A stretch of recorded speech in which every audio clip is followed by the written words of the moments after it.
Keir Starmer's electoral victory opens the door for the UK to become a global cryptocurrency hub.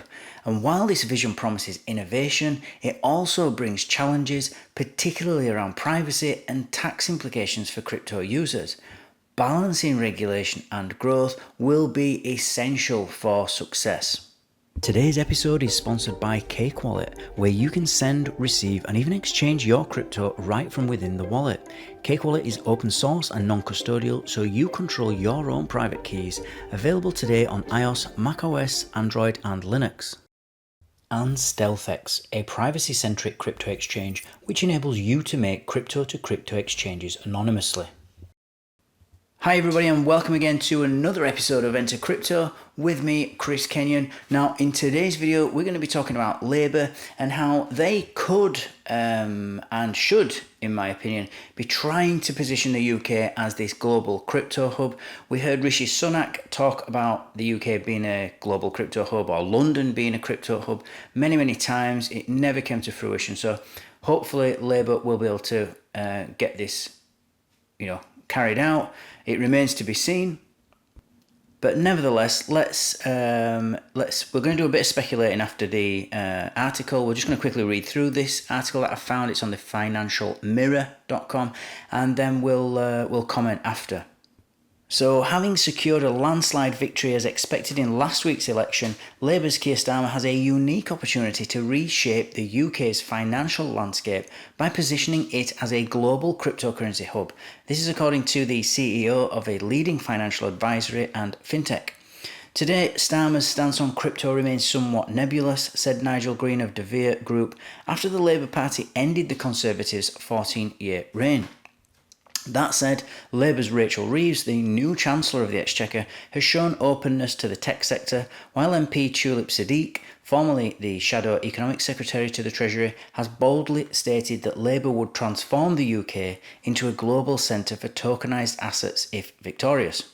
The Labour Party has not yet taken definitive party-line positions on crypto-related tech, like blockchain. However, their January finance platform document hinted at a progressive approach by mentioning embracing securities tokenisation and a central bank digital currency as part of their vision for the UK. The cornerstone of establishing the UK as a global crypto hub lies in creating a clear, comprehensive regulatory framework, noted deVere's Green.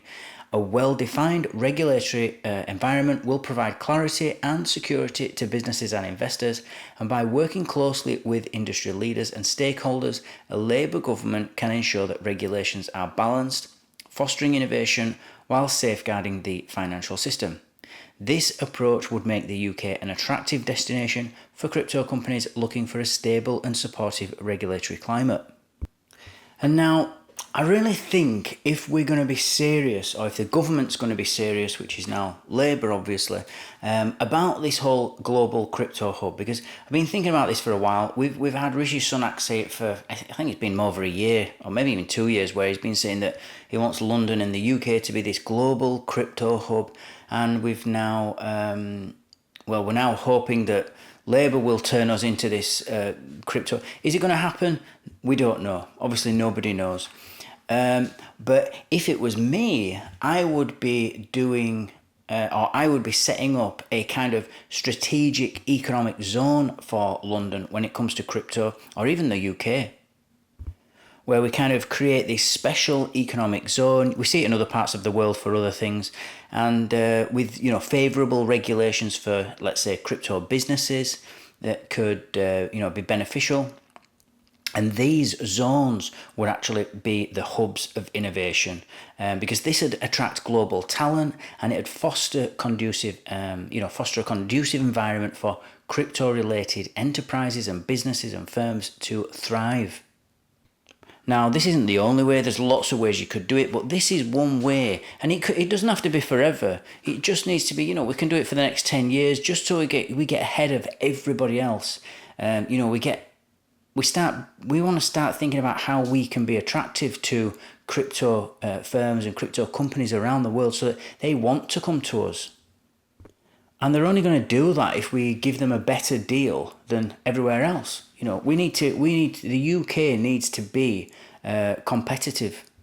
with other countries and other jurisdictions. And because crypto is such a novel thing and we're still in its infancy, regulation is definitely in its infancy for almost every country out there, including the UK. We should really be looking and thinking outside the box and not just treating crypto as everything else, because it isn't like everything else. If crypto wants to go underground, it can. It's a bit like gold in that way. It can just, if someone wants to give me an ounce of gold, gold coin or something like that, they can, and the government will never know. And really, whereas if, for example, if we want to send bank transfers or anything like that, we can't do that without the government knowing. If the government want to know, they can just ask the bank. And that's it. Your privacy's gone. There is no privacy anyway within the banking system. Which actually leads me on to my next couple of points. Now, this is more aimed at users rather than crypto businesses. But with Labour, usually with the left wing, we have, they believe in big government.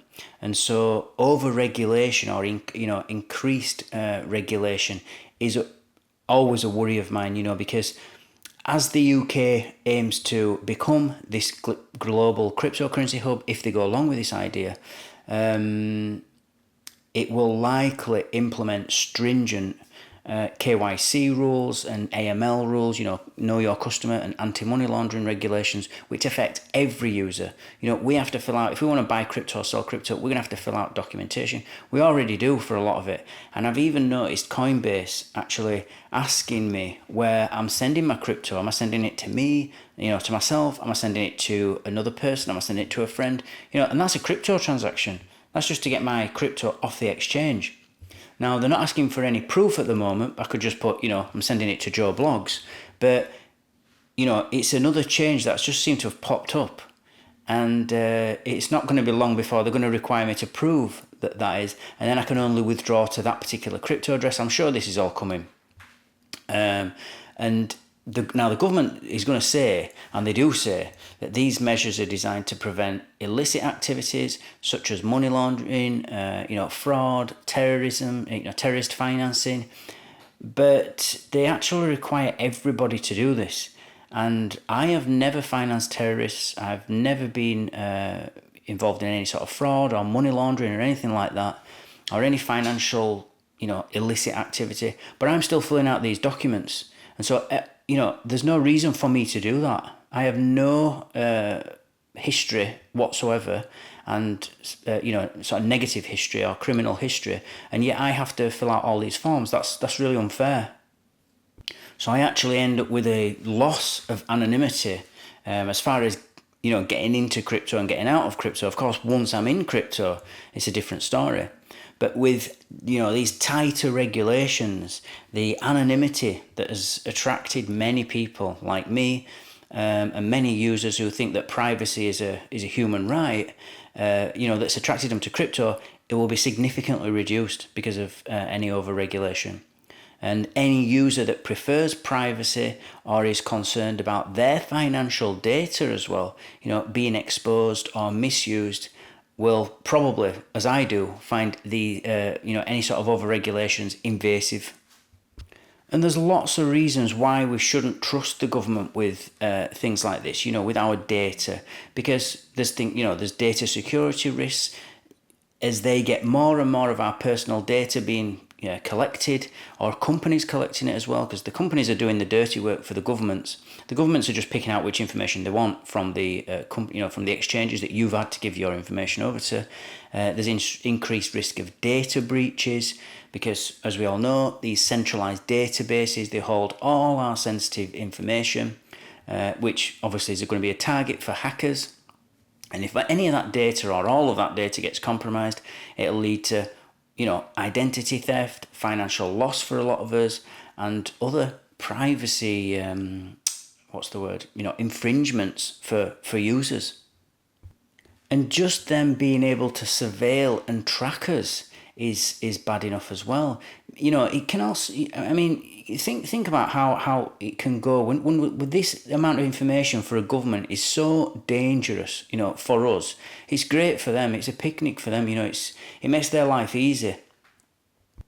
And actually, increased data collection can lead to unintended consequences, that, well, just for example, discrimination. We could have financial institutions using data to profile users, and then they can deny services or potentially deny services based on your transaction histories, even if those transactions are totally legit and totally legal. They might see that you've made a donation to a political party that they don't like or they don't align with, and they refuse your credit or refuse your mortgage or something like that based on that. And that's wrong. But they'll be able to do it because they'll have the information, and they won't even have to give you a reason. You won't even know. You'll just get a rejection letter in the post saying that you couldn't get your loan, or you couldn't get your mortgage, or you couldn't, whatever it is that you wanted to get. And so it's really, really dangerous. We have to, try to push back on this at all costs. Because if they don't do it, if the government doesn't do that, and thinks smartly about regulation and not being lazy with it, then crypto, as I said before, will go underground, and it'll go somewhere else as well. We'll have it going underground in the UK, and we'll have it going, well, it's global already, so it'll just move to a different jurisdiction, and it'll still operate, it'll still continue. Bitcoin will not stop just because of the UK government. The UK government's too small. So something to think about there. I hope you found some value in this video, and as always, guys, thank you for watching, thank you for listening. Don't forget to like, subscribe, and click on that notifications bell for any future updates, and I'll see you all tomorrow. Take care.